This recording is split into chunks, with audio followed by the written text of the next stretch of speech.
রাতে আবার বসছে মেডিকেল বোর্ডের মিটিং, আলোচনা হবে বেগম জিয়াকে লন্ডনে নেয়ার বিষয়ে।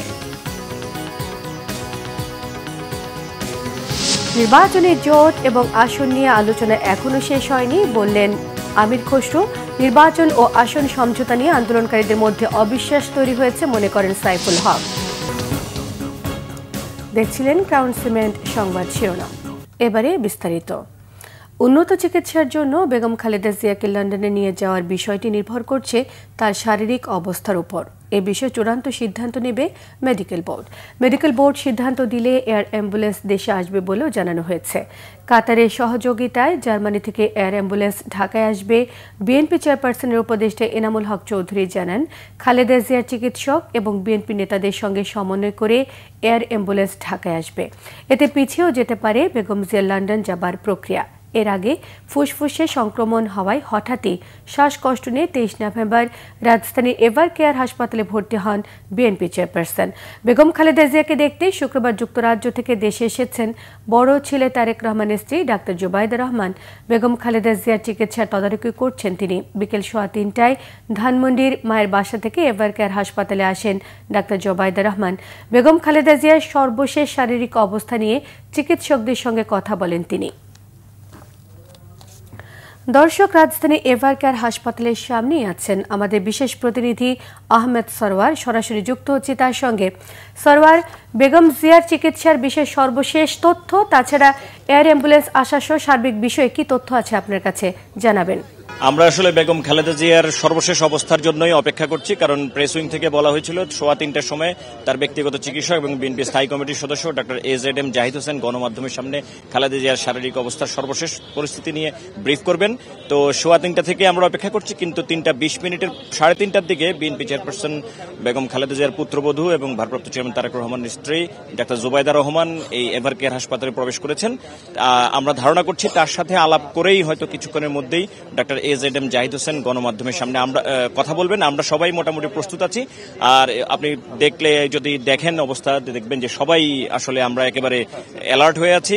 হয়তো কিছুক্ষণের মধ্যেই আমরা আশা করছি যে ডক্টর AZM জাহিদ হোসেন আমাদের সামনে আসবেন এবং গণমাধ্যমে খালেদা জিয়ার সর্বশেষ পরিস্থিতি বর্ণনা করবেন।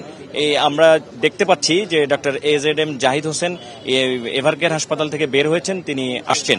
এই কিছুক্ষণের মধ্যেই তিনি আমাদের সাথে কথা বলবেন। আমরা আশা করছি রেজাউল, আমরা আশা করছি যে এর মধ্যেই ডক্টর জাহিদ হোসেন এই আসছে, এখনই উনি আমাদের সামনে ব্রিফ করবেন।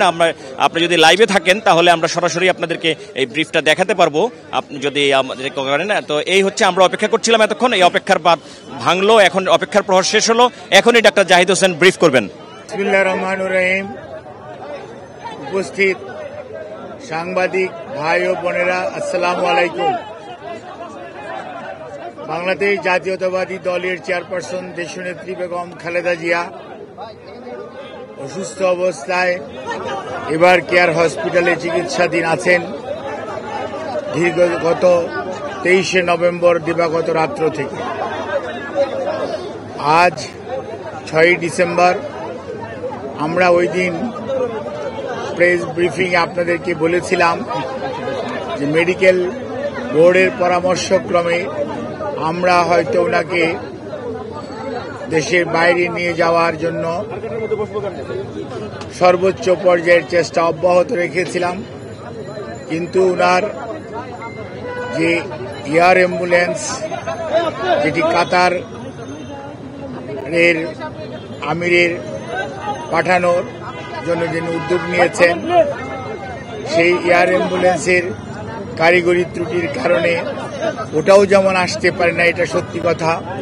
অন্যদিকে মেডিকেল বোর্ডের সদস্যগণ জরুরিভাবে মেডিকেল বোর্ডের সভা করে এবং একসাথে বসে সিদ্ধান্ত নিয়েছিল যে ওই মুহূর্তে ওনার ফ্লাই করার সঠিক হবে না।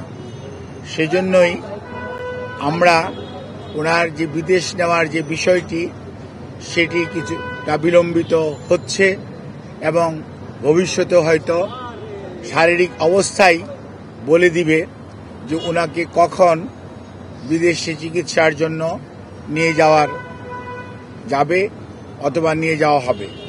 কাজেই এখন আমাদের মেডিকেল অ্যাম্বুলেন্স সবসময়ই প্রস্তুত আছে, কিন্তু প্রস্তুত থাকলেও সর্বোচ্চ পর্যায়ে দেশনেত্রী বেগম খালেদা জিয়ার সুচিকিৎসা এবং ওনার সেফটি অ্যান্ড সিকিউরিটি অর্থাৎ চিকিৎসাগত দিক থেকে এইটি অত্যন্ত প্রাধান্য পাচ্ছে সর্বত্রই। এবং আমাদের যে মেডিকেল বোর্ডের সম্মানিত সদস্যরা ইউকে এবং আমেরিকা থেকে এবং বাংলাদেশ থেকে যারা অংশগ্রহণ করছেন এবং সুদূর চায়না থেকেও সবাই কিন্তু ওনার ফিজিক্যাল কন্ডিশনের উপর সবচেয়ে বেশি গুরুত্ব দিচ্ছে। এবং আমরা মনে করি আমরা সবাই, দেশের সকল মানুষ ওনার সুস্থতা চায়, চিকিৎসকরা চায়, দেশের আবাল বৃদ্ধ বনিতা সকল ধর্মের সকল রাজনৈতিক মতাদর্শের মানুষরা চায়। কাজেই যেহেতু ওনার স্বাস্থ্য আমাদের সর্বোচ্চ অগ্রাধিকার, সেজন্য আমাদের ভারপ্রাপ্ত চেয়ারম্যান সার্বক্ষণিকভাবে জনাব তারেক রহমান সাহেব এটি যেমন তদারকিও করছেন এবং এ ব্যাপারে চিকিৎসকদের মতামতকেই উনি সবচেয়ে বেশি অগ্রাধিকার দিচ্ছেন, দলও সেই অনুযায়ী অগ্রাধিকার দিচ্ছে। কারণ সবচেয়ে বড় কথা মনে রাখতে হবে যে মেডিকেল বোর্ডের সদস্যরা বিগত 6 বৎসর যাবৎ ওনাকে বিভিন্ন সময় যে সেবা দিয়ে এসছেন, প্রতিকূল পরিস্থিতিতেও। আজকে হয়তো পরিস্থিতি কিছুটা বদলেছে, কিন্তু আপনারা সবাই সাক্ষী কি অবস্থার মধ্যে দিয়ে আমাদেরকে বিগত 6টি বৎসর পার করতে হয়েছে।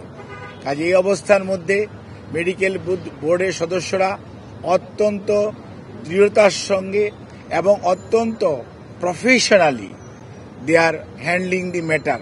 অর্থাৎ আমাদের যে এখানকার যে শুধু যে দেশের চিকিৎসকরা এটার সাথে ইনভলভ তা ভাবার কোনো কারণ নেই। আমি সব সময় আপনাদেরকে মেডিকেলের সদস্যদের নাম সব সময় বলেছি, আমি আবারও আজকেও বলতে চাই যে আমরা প্রফেসর ডক্টর শাহাবুদ্দিন তালুকদার এখানে উনি আছেন, এখানে ডক্টর এজেডএম সালেহা আছেন, ডক্টর মাসুম কামাল আছেন এবং ডক্টর জিয়াউল হক আছেন, ডক্টর জাফর ইকবাল আছেন এবং সেই সাথে আমাদের ব্রিগেডিয়ার সাইফুল ইসলাম আছেন এবং এর বাইরেও ডক্টর সিজান অর্থাৎ লুৎফুল আজিজ উনিও আছেন, professor AQM Mohsin, professor doctor Shamsul Arefin এবং ওনার প্রধান চিকিৎসক ডক্টর ফখরুদ্দিন মোহাম্মদ সিদ্দিকী এবং doctor professor doctor Nuruddin Ahmed, ইনারা বাংলাদেশ থেকে আছেন। এর বাইরেও সব সময় ওনার চিকিৎসার ব্যাপারে জন প্যাট্রিক কেনেডি এবং জেনিফার ক্রস এবং প্রফেসর গোল্ডস্টোন, এই 3 জন লন্ডন ক্লিনিকের চিকিৎসক এবং প্রফেসর ডক্টর রিচার্ড, উনি হচ্ছে লন্ডন ব্রিজ হসপিটাল অর্থাৎ আপনার কিংস কলেজের উনি প্রফেসর, উনি আছেন। শাকিল ফরিদ পেপোয়ার ক্যামব্রিজ যে কার্ডিওলজি সেন্টার সেইটার সাথে জড়িত আছে এবং প্রফেসর গার্বি উনি হচ্ছেন একজন আপনার কার্ডিওলজিস্ট যিনি ভ্যালভুলার হার্ট ডিজিজ হ্যান্ডেল করেন, উনি এটার সাথে সম্পৃক্ত আছেন। এবং ইউএসএ থেকে প্রফেসর হাবিবুর রহমান লুলু এবং professor John Hamilton, professor doctor Hamid Rao, professor doctor Rafiquddin Ahmed, professor doctor Jorjis, এনারা কিন্তু ওনার চিকিৎসার সাথে সম্পৃক্ত আছেন।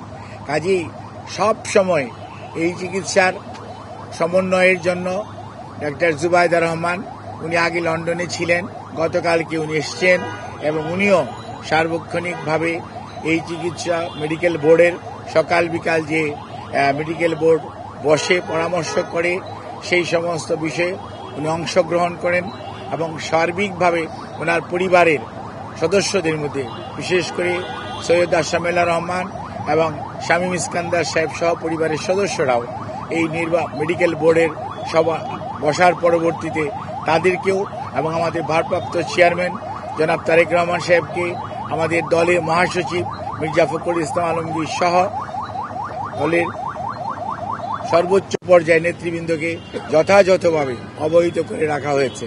কাজে ওনার চিকিৎসার ব্যাপারে বিভিন্ন ধরনের সোশ্যাল মিডিয়াতে, আমি তো সোশ্যাল মিডিয়া দেখার সুযোগ হয় না, আমি দেখিও না, কিন্তু কোনো সময় অনেক গুজব শোনা যাচ্ছে বা অনেকে বেড়ায়।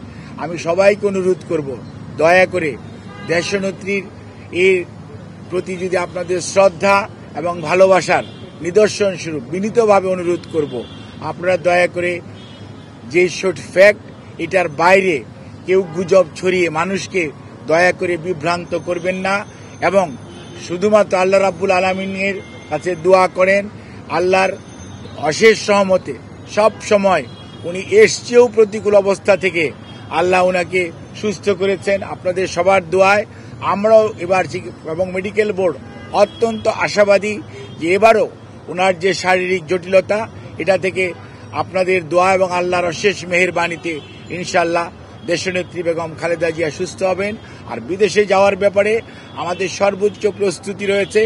যখনই ওনাকে বিদেশ নেওয়ার জন্য মেডিকেল বোর্ড যথোপযুক্তভাবে তৈরি মনে করবেন, শারীরিকভাবে মনে হবে যে ওনাকে সেফলি ট্রান্সফার করা যাবে, কারণ মনে রাখতে হবে 12 থেকে 14 ঘন্টা যখন আপনি এয়ার ফ্লাই করবেন তখন যে হাই অল্টিটিউডে মানুষের শারীরিক যে পরিবর্তন হয় সেটির সাথে খাপ খাওয়ানো একজন অসুস্থ মানুষের পক্ষে সব সময় সম্ভব হয় না। কাজে এই জিনিসটি খেয়াল রেখে আপনারা দয়া করে বিভ্রান্ত হবেন না, দয়া করে কেউ বিভ্রান্তি ছড়ানোর চেষ্টা করবেন না। সর্বোচ্চ পর্যায়ে কাতার গভর্নমেন্ট এবং আমাদের যে অন্তর্বর্তীকালীন সরকার সর্বোচ্চ পর্যায়ে সহযোগিতা আমাদেরকে করছেন এবং তারা ওনাদের বিদেশে নেওয়ার ব্যাপারে ওনাদের যে সহযোগিতা অব্যাহত রেখেছেন। বাট ওনার শারীরিক সুস্থতা এবং চিকিৎসা মেডিকেল বোর্ডের যখন পরামর্শ হবে তখনই ইনশাআল্লাহ ওনাকে বিদেশে নিয়ে যাওয়ার হবে। তবে সবার আগে মনে রাখতে হবে ওনার চিকিৎসাটাই সর্বোচ্চ প্রাধান্য পাবে। সেই জন্যই ওনাকে চিকিৎসার জন্যই এখানকার হাসপাতালের কর্তৃপক্ষ এবং সেই সাথে কর্মরত সকল পর্যায়ের স্টাফস যারা ওনার চিকিৎসার সাথে সম্পৃক্ত, যারা চিকিৎসার সাথে সম্পৃক্ত না, সবাই সহযোগিতা করছেন। সর্বোচ্চ পর্যায়ে হাসপাতালে ভর্তিকৃত অনেক রোগী এবং রোগীর আত্মীয় স্বজন আমাদের অনেক আবেগপ্রবণ আমাদের সহকর্মীদের কারণে হয়তো অনেকভাবে বাধাগ্রস্ত হচ্ছেন। সেজন্য আমরা আপনাদের কাছে যারা একটু মনে কষ্ট পাচ্ছেন তাদের কাছে আমরা ক্ষমা প্রার্থী, আপনাদের সহযোগিতা চাই এবং সর্বোচ্চ পর্যায়ে আপনাদের সহযোগিতা ছাড়া আমরা সত্যিকার অর্থে ওনার চিকিৎসা কার্যক্রম অব্যাহত রাখা কষ্ট হবে। এই কথা বলি আমি আমার বক্তব্য শেষ করছি। দর্শক, রাজধানীর এভারকেয়ার হাসপাতালের সামনে থেকে ব্রিফ করছিলেন বেগম খালেদা জিয়ার শারীরিক অবস্থার এই মুহূর্তের পরিস্থিতি, সবকিছু নিয়ে সার্বিক পরিস্থিতি জানাচ্ছিলেন খালেদা জিয়ার ব্যক্তিগত চিকিৎসক ডাক্তার AZM জাহিদ হোসেন। যাচ্ছি পরবর্তী সংবাদে। বিএনপি স্থায়ী কমিটির সদস্য আমির খসরু মাহমুদ চৌধুরী বলেছেন, বিএনপির ভারপ্রাপ্ত চেয়ারম্যান তারেক রহমান যে কোনো সময় দেশে ফিরবেন, এ নিয়ে গুঞ্জনের কিছু নেই। তিনি আরও জানান, বেগম জিয়ার বিদেশ নেবার বিষয়ে এয়ার অ্যাম্বুলেন্স কোনো ইস্যু নয়, সবকিছু নির্ভর করছে চিকিৎসকদের পরামর্শের উপর। রাজধানীর একটি হোটেলে সাংবাদিকদের সঙ্গে আলাপকালে আমির খসরু মাহমুদ চৌধুরী এসব কথা জানান। তিনি আরও জানান, নির্বাচনী জোট এবং আসন নিয়ে আলাপ আলোচনা এখনো শেষ হয়ে যায়নি। সংলাপ, আলাপ, আলোচনা সবসময়ই গণতন্ত্রের অংশ, তাই আলোচনা সংলাপ চলতেই হবে। নির্বাচনের দিকে পুরো জাতি যাচ্ছে মন্তব্য করে আমির খসরু মাহমুদ চৌধুরী আরও জানান, নির্বাচন প্রক্রিয়া চলমান রয়েছে। বেগম খালেদা জিয়া প্রথম ব্যক্তি যিনি চান গণতন্ত্র ফিরিয়ে আনতে নির্বাচন অনুষ্ঠিত হোক। নির্বাচন না হওয়ায় সবাই বিভিন্ন সিদ্ধান্তহীনতায় ভুগছে বলে মন্তব্য করেছেন তিনি। ত্রয়োদশ নির্বাচন আয়োজনে কমিশন এখনও অবাধ এবং গণতান্ত্রিক পরিবেশ তৈরি করতে পারেনি বলে অভিযোগ করেছেন বিপ্লবী ওয়ার্কার্স পার্টির সাধারণ সম্পাদক সাইফুল হক। রাজধানী পুরানা পল্টন মোড়ে বিপ্লবী ওয়ার্কার্স পার্টি আয়োজিত এক সমাবেশে তিনি অভিযোগ করেন। সমাবেশ শেষে একটি মিছিল বের করা হয়।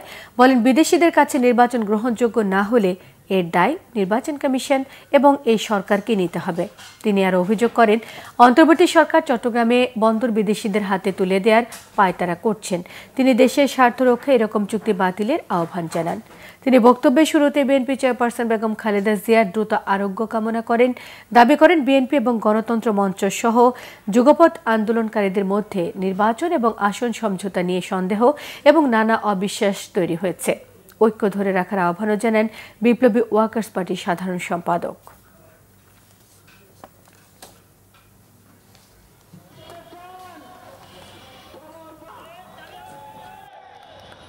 আমরা নির্বাচন কেন্দ্র করে, আসন সমঝোতাকে কেন্দ্র করে আমরা দেখতে চাইব যে আজকে আমাদের মধ্যে যে মনস্তাত্ত্বিক দূরত্ব তৈরি হয়েছে এটাকে কোনোভাবেই বাড়তে দেওয়া যাবে না।